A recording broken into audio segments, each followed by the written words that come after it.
Okay, in this unit, we're going to take a look at World War II, which should be a little familiar to you. And we see that most of World War II is being fought in Europe, and Germany and Italy are the Axis or Central Powers again, and they're going to be fighting against France, Great Britain, and Russia. Eventually, the United States will ally itself with Great Britain, France, and Russia. They'll call themselves the Allies. So at first, the United States does not get involved militarily. It keeps its troops out. Part of the reason that this war occurred is because the League of Nations from World War I failed to do its job at keeping the peace. After the Great Depression, there was a rise of totalitarian dictators. And these were leaders who controlled all aspects of life. They censored or kept the news the way they wanted it. No free speech. So in the beginning, in the 1930s, the United States signed the Neutrality Acts. Remember, neutral means to stay out of the war, not using your military. Germany was annexing or adding land in Europe. And because World War I was so violent, many Europeans were allowing Hitler to do this. And this policy, where they did not get involved and allowed Hitler to take land, was called appeasement.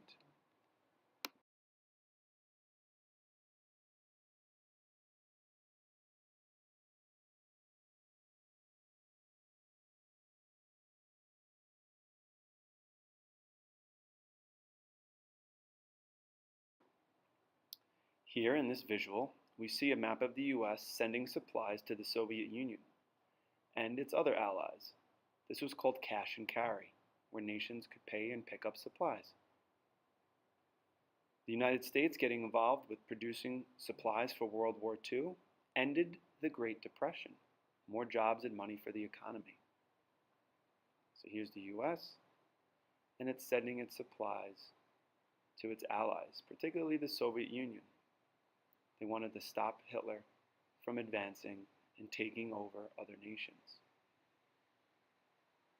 Similar to the cash and carry policy was called the Lend-Lease Act.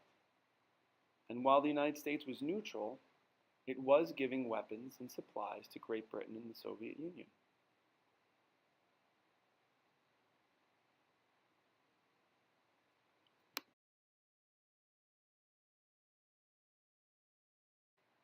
On December 7, 1941, Japan had attacked Pearl Harbor in Hawaii. And Japan did this because it was very angry that in the 1930s, the United States put an embargo on Japan. An embargo is when you are not allowed to trade with a country. So Japan was not allowed to trade, which hurt its economy, and it got angry and attacked the U.S. military base in Hawaii of Pearl Harbor.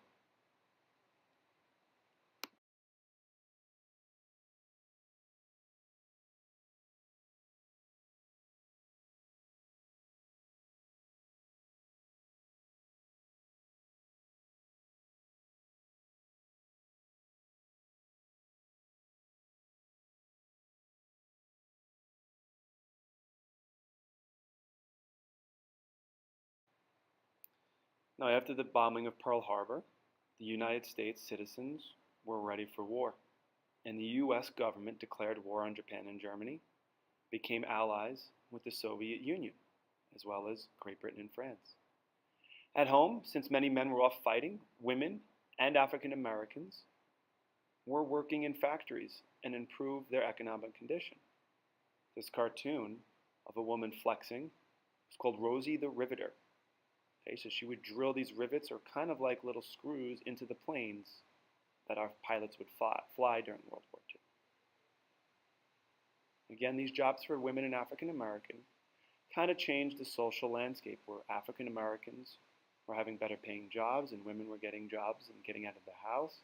And this is going to change the dynamic of American culture that we see take off in the 1960s and 70s.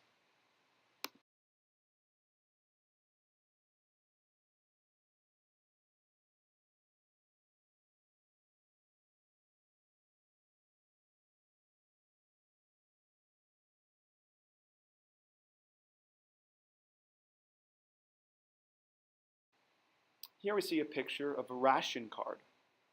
Ration is when you only use a certain amount and save the rest. So this was a gasoline ration.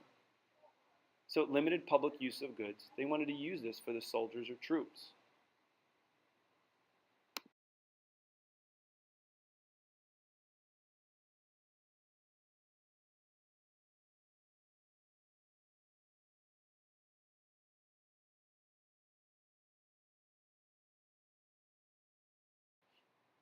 Again, by limiting gasoline use, we could have more gasoline going overseas for jeeps and tanks. So in that first picture, we see the mushroom cloud of the atomic bomb.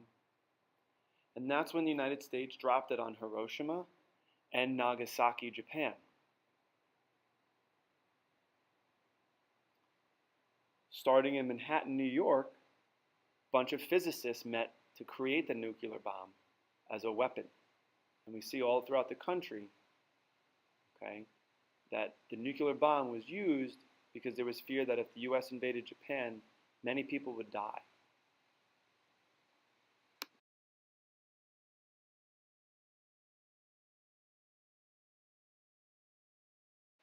In this first photo, okay, we see African American pilots, and these were called Tuskegee Airmen.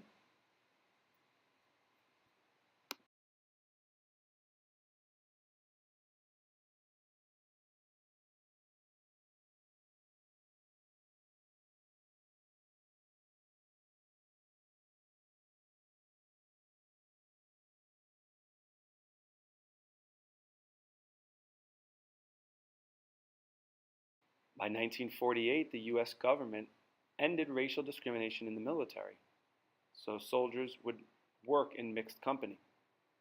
Here in this photo, we see barbed wire fence and these small cabins where Japanese Americans were forced to live. They were taken out of their homes after Executive Order 9066. And an executive order is basically a power that the president has in certain areas, particularly during war, and is at home. So the president took Japanese Americans out of their homes and forced them to relocate, mostly on the West Coast.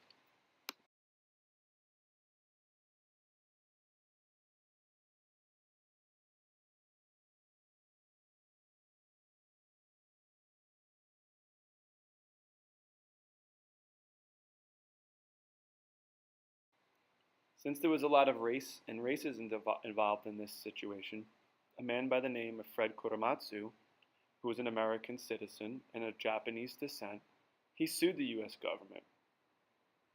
And he lost the case. The Supreme Court said that the government can limit civil liberties during times of war. And again, many people felt that this was a form of racism.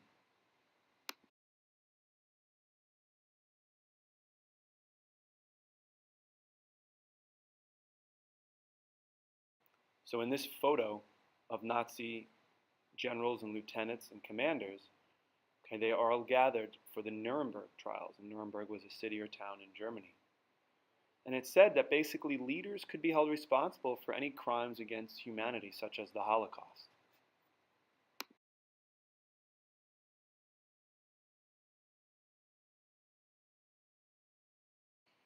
This building featured in the photo is in Manhattan, in New York City, and this is where the United Nations meets, its General Assembly.